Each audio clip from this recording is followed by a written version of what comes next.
Bonjour et bienvenue dans le programme Eureka. Aujourd'hui, j'aimerais aborder la question d'un véritable changement, celui d'une vie nouvelle. Je ne sais pas si vous soupirez après un changement dans votre vie, mais un sondage a été effectué récemment par un site internet sur ce sujet. À la question « Qu'aimeriez-vous changer en priorité dans votre vie ?», les réponses ont été les suivantes. Pour 39%, le poids. Pour 36%, le métier.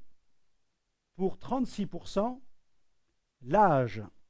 Pour 32%, l'époque. Pour 20%, le caractère.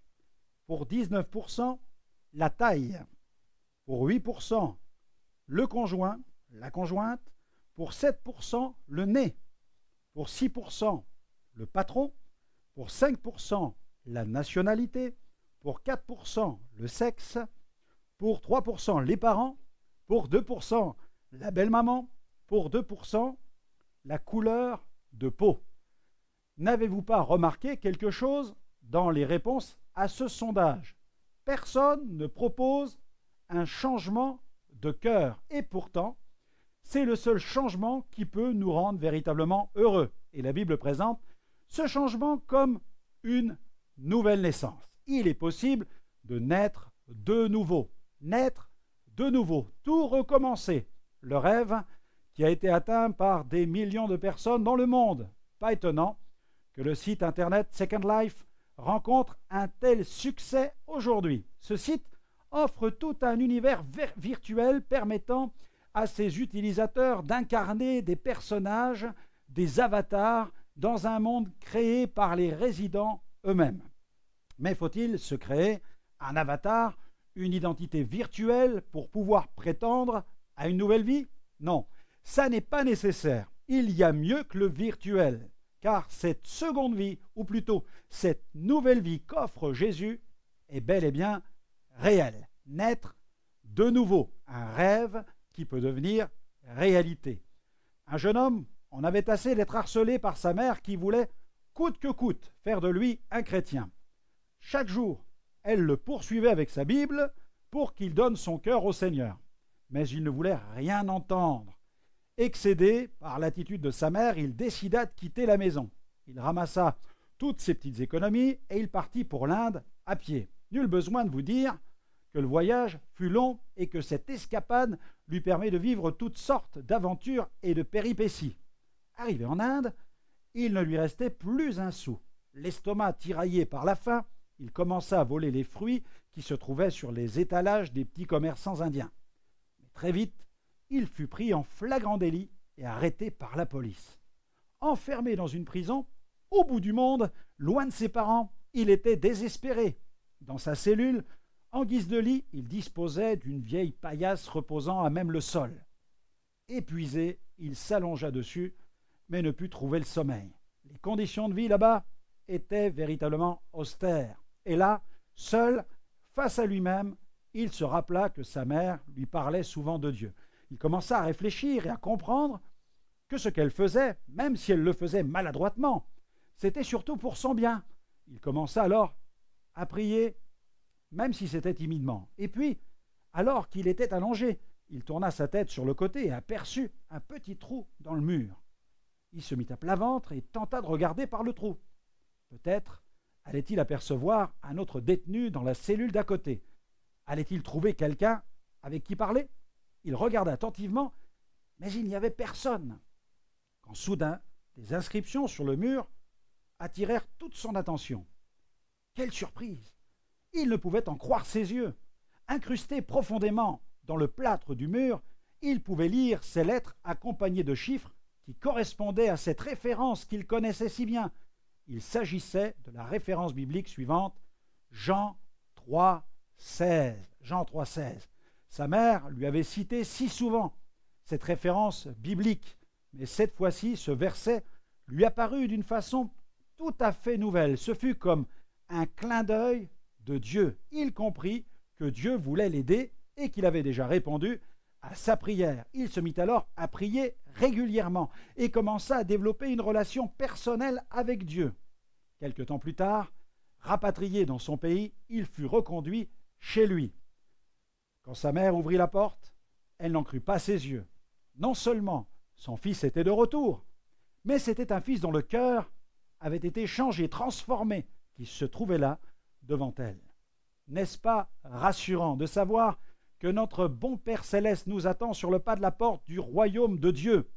Quelle grâce de savoir qu'il nous attend pour célébrer les retrouvailles. Il désire marquer ce retour à la maison avec une grande fête.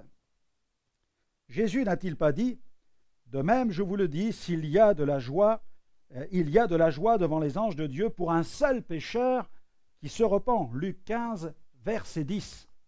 Au cours d'un entretien qu'il eut avec un chef religieux nommé Nicodème, Jésus évoqua la nouvelle naissance, condition sine qua non pour entrer dans le royaume de Dieu. Il compara cette expérience à une naissance spirituelle. Il s'agit en fait d'une naissance d'en haut. Voici un extrait de cette entrevue.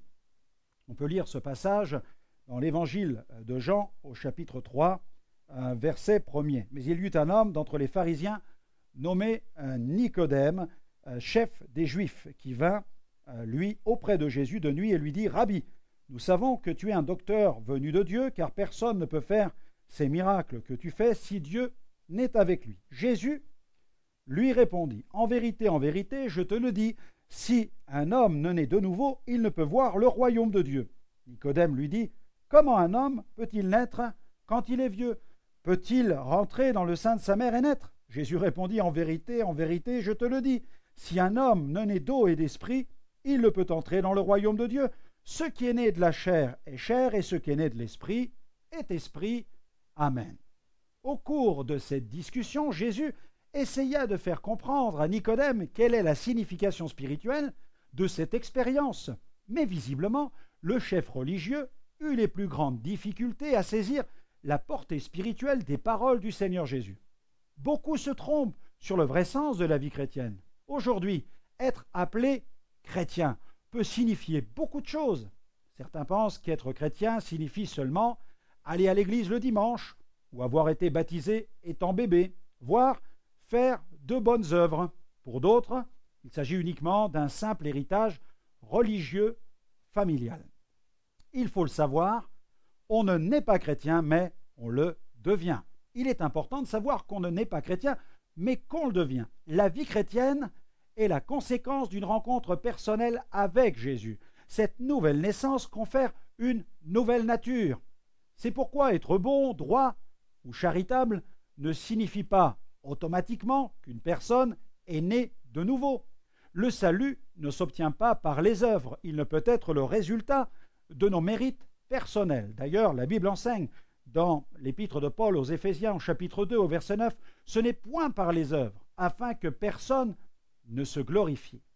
Il y a quelques années, un grand magazine américain a lancé le concours de l'homme le plus vertueux de l'année, et les réponses furent nombreuses. Un candidat envoya une lettre dans laquelle il était écrit: je ne fume pas, je ne joue pas, je suis fidèle à ma femme, je me couche tôt et je me lève à l'aube. Il y a 4 ans que je mène cette vie-là. Et en post-scriptum, on pouvait lire: pour la récompense, attendez le printemps prochain quand je serai sorti de prison. Visiblement, certains n'ont aucun problème avec la propre justice. Celle-ci a encore de beaux jours devant elle. Cependant, l'Écriture déclare dans le livre d'Ésaïe, livre du prophète Ésaïe au chapitre 64 et au verset 6, « Nous sommes tous comme des impurs, et toute notre justice est comme un vêtement souillé. Nous sommes tous flétris, flétris comme une feuille, et nos crimes nous emportent comme le vent. » Nous n'avons pas vraiment le choix. Notre cœur doit changer, et seul Dieu peut le changer. Il nous faut naître de nouveau. Et ce miracle de la nouvelle naissance, seul Dieu peut le produire. Imaginez quelques instants une femme enceinte qui serait contrainte par les circonstances de mettre au monde son bébé dans un aéroport. Mettrait-elle au monde un avion? Non, bien sûr. De la même manière, naître dans un foyer chrétien ne fera jamais de quelqu'un un chrétien. Ce qui caractérise le chrétien authentique, c'est la nouvelle naissance, fruit de l'œuvre du Saint-Esprit. Seule la parole vivante de Dieu peut produire cette œuvre merveilleuse de régénération. Dans sa première épître, l'apôtre Pierre a d'ailleurs écrit « Puisque vous avez été régénérés, non par une semence corruptible, mais par une semence incorruptible, par la parole vivante et permanente de Dieu. » Cette régénération a pour but de nous communiquer une espérance vivante. Pierre continue en disant « Béni soit Dieu le Père de notre Seigneur Jésus-Christ, qui selon sa grande miséricorde nous a régénérés pour une espérance vivante par la résurrection de Jésus-Christ d'entre les morts. » Ainsi, comme l'a écrit l'apôtre Paul dans sa deuxième lettre aux Corinthiens, au chapitre 5 et au verset 17, « Si quelqu'un est en Christ, il est une nouvelle créature. Les choses anciennes sont passées, voici toutes choses sont devenues nouvelles. » En recevant Jésus, la parole faite chair, Dieu donne aux croyants le pouvoir de devenir un enfant de Dieu. Sa nature change, son caractère, ses pensées, ses attitudes, ses aspirations et même ses projets changent. Le croyant devient alors participant de la nature divine. Il est donc possible de naître d'en haut. Pour cela, il faut vivre une véritable relation personnelle avec Dieu. Et celle-ci doit être précédée par une véritable réconciliation. En effet, par nos péchés, nous avons offensé Dieu. Mais Jésus a donné sa vie sur la croix pour nous réconcilier avec notre Père céleste. Et c'est en recevant Jésus comme Sauveur et Seigneur que notre vie peut véritablement connaître cette transformation. Ce qui n'était pas naturel va le devenir. Le poisson a-t-il besoin de se dire « je suis un poisson » pour nager? L'oiseau a-t-il besoin de se dire « je suis un oiseau » pour voler? L'homme a-t-il besoin de se dire « je suis un être humain » pour parler, pour marcher ou pour agir? De la même manière, le chrétien qui expérimente cette transformation ne se dit pas « il faut que je sois chrétien, je dois prier, je dois lire la Bible, je dois aller à l'église ou je dois couper avec le péché ». Non, pour lui, la vie spirituelle devient quelque chose de tout à fait naturel, tout comme le simple fait de respirer. Vous voudriez naître de nouveau? Eh bien, c'est possible. Si vous le souhaitez, vous pouvez vous approcher de Dieu maintenant, simplement en priant. Voici une prière que vous pouvez confesser maintenant, là où vous êtes. Répétez cette prière avec moi. Père céleste, je viens à toi tel que je suis, avec mes péchés. Je crois que Jésus a donné sa vie pour moi à la croix, pour mes fautes. Seigneur, fais-moi grâce, change-moi, change ma vie, pardonne-moi et purifie-moi.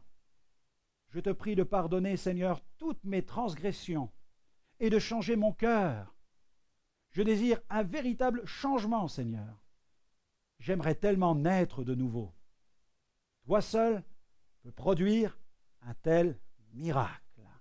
Seigneur, j'aspire à vivre une vie nouvelle, une vie pure, une vie sainte. Amen. Amen. Eh bien, vous venez de prendre une merveilleuse décision. Et celle-ci va transformer votre vie tout entière.